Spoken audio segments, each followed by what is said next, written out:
बेटा प्रोटीन हम चैप्टर पढ़ रहे थे बायोमोलिक्यूल, उसमें टॉपिक चल रहा था प्रोटीन का क्लासिफिकेशन। ठीक है प्यारे बच्चों, उसमें मैंने बताए थे प्रोटीन के कितने क्लासिफिकेशन है, 2 देख रहे हैं बोर्ड पर। पहला क्लासिफिकेशन है C1, दूसरा है C2। C1 के अकॉर्डिंग प्रोटीन के कितने पार्ट थे, 3 याद आ रहे होंगे। पहला था सिंपल, दूसरा कॉन्जुगेटेड, तीसरा था डेराइव्ड।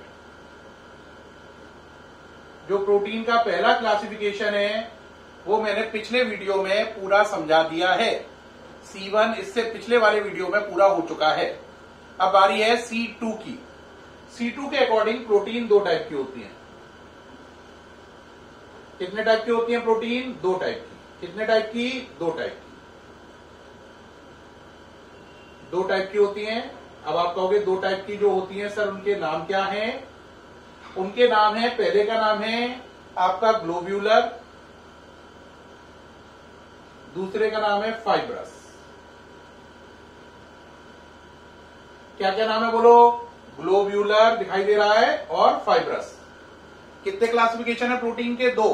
पहले के अकॉर्डिंग 3 वर्जन थे, simple, conjugated, derived, already explain हो चुके हैं। दूसरे के अकॉर्डिंग 2 वर्जन है, ग्लोब्यूलर और फाइब्रस। इन्हें एक्सप्लेन करना है।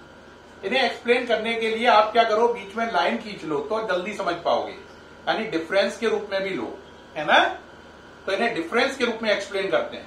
पहला देखो, ये जो ग्लोब्यूलर है ये क्रॉस लिंक प्रोडक्ट है। अमीनो एसिड के जुड़ने पर कैसा प्रोडक्ट बनता है? Cross link product.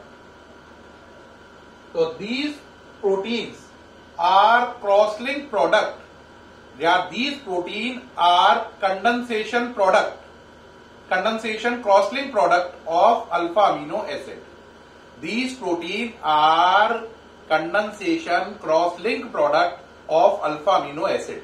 यानी अल्फा अमीनो एसिड जब आपस में क्रॉस लिंक करके जुड़ते हैं या कंडेंस होते हैं, कंडेंस का मतलब जुड़ना, तो बनती है आपकी ग्लोब्यूलर प्रोटीन। जो ग्लोब्यूलर प्रोटीन के उलट ये कैसे हैं? लीनियर प्रोडक्ट हैं। कैसे हैं? लीनियर। ये अल्फा अमीनो एसिड के लीनियर प्रोडक्ट हैं, ये अल्फा अमीनो एसिड के क्रॉस लिंक प्रोडक्ट हैं।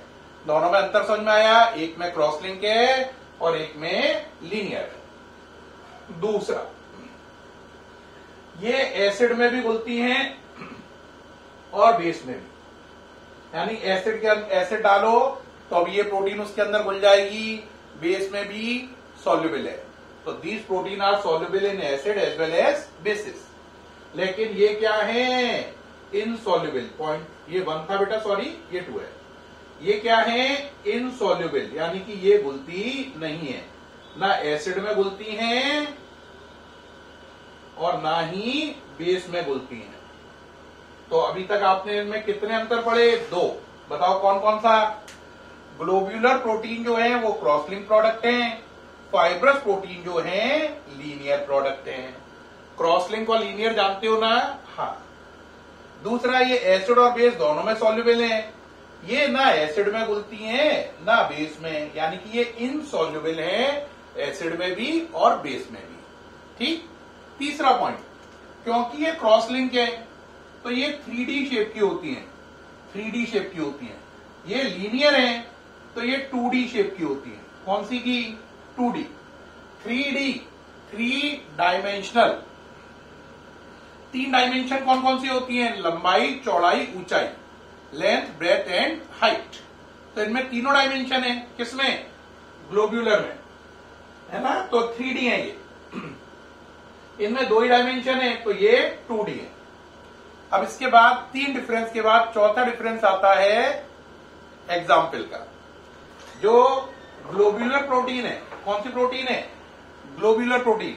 इसके एग्जाम्पल है ऑल एंजाइम, यानी कि आपको जितने भी एंजाइम मिलते हैं सब इसका एग्जाम्पल है। बच्चा कहेगा एंजाइम कोई बताओ। हाँ, आपने सुने हुए हैं? बताओ आपने कौन कौन सा सुना हुआ है? बताओ आपने एंजाइम सुने हुए हैं? नाम बोलूं मैं 2-4? बोलिए। लाइपेज, सुक्रेज, माल्टेज, है डायास्टेज, ये सारे इसके एग्जाम्पल है। और एंजाइम के अलावा इसके एग्जाम्पल हैं ऑल हार्मोन्स। फोर्थ का ए, फोर्थ का बी, ऑल हार्मोन्स, सारे हार्मोन भी इसके एग्जाम्पल है। हार्मोन कौन कौन से हैं? आपने नाम सुने हुए हैं, इंसुलिन नाम सुना हुआ है, ग्रोथ हार्मोन है ना, थायराइड हार्मोन सुने हुए हैं, थायरोक्सिन हार्मोन होता है जो थायराइड ग्लैंड से निकलता है, थायरोक्सिन, इंसुलिन है ना, ग्रोथ हार्मोन ये कहां से निकलता है? ग्रोथ हार्मोन पिट्यूटरी ग्लैंड से, जो कि कहां होती है? ब्रेन में। सी इसका एग्जाम्पल एक और दे सकते हैं, एल्ब्यूमिन प्रोटीन ऑफ एग। कौन सा? एल्ब्यूमिन प्रोटीन ऑफ किसकी? एग की।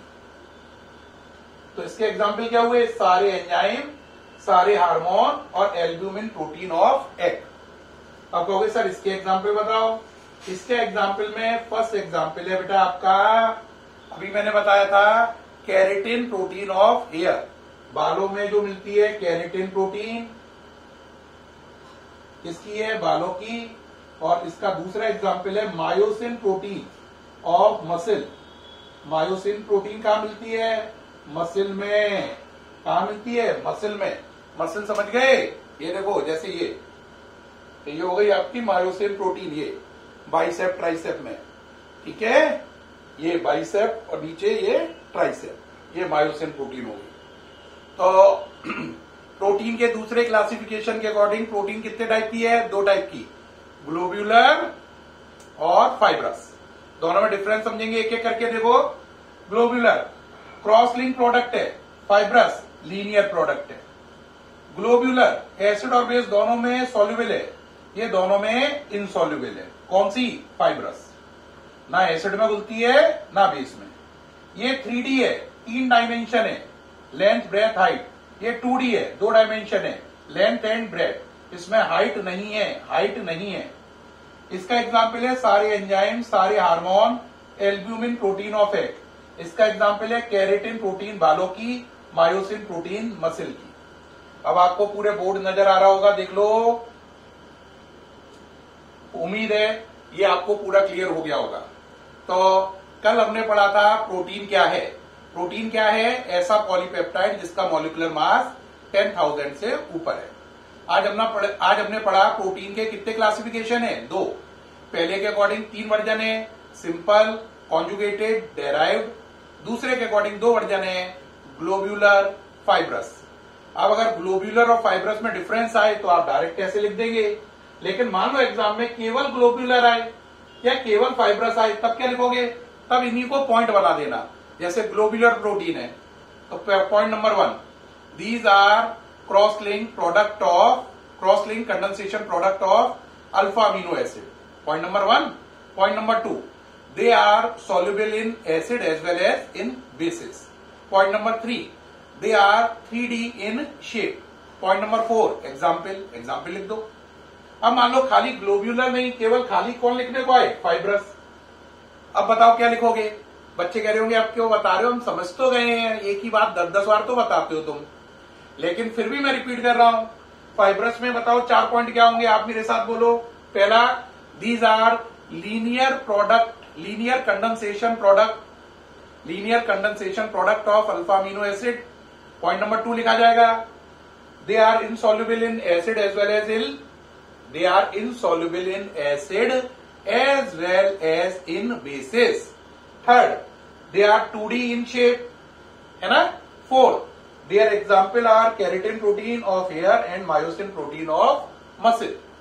तो चाहे इनमें डिफरेंस आए तब आप ऐसा लिखो जैसा लिखा हुआ है अभी, और अगर खाली ग्लोब्यूलर आए तो ये चारों पॉइंट 1 by 1 लिख दो, खाली फाइब्रस आए तो ये चारों पॉइंट 1 by 1 लिख दो।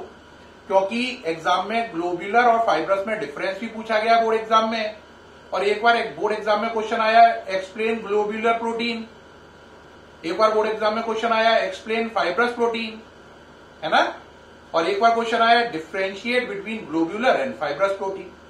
तो तीनों वर्जन में लिखना आपको आना चाहिए। मुझे उम्मीद है आपको आ गया होगा। बच्चों, आज के वीडियो कैसे लगे? बहुत अच्छे लगे हो तो प्लीज कॉम्प्लीमेंट किया करें, है ना। आपका कॉम्प्लीमेंट हमारा उत्साहवर्धन करता है। अगर कोई इसमें सुझाव हो, शिकायत हो तो जरूर बताएं। डाउट्स व्हाट्सएप पे पूछें, ठीक है प्यारे बच्चों।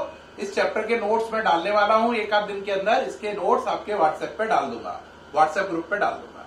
ठीक है प्यारे बच्चों, ओके बाय, टेक केयर।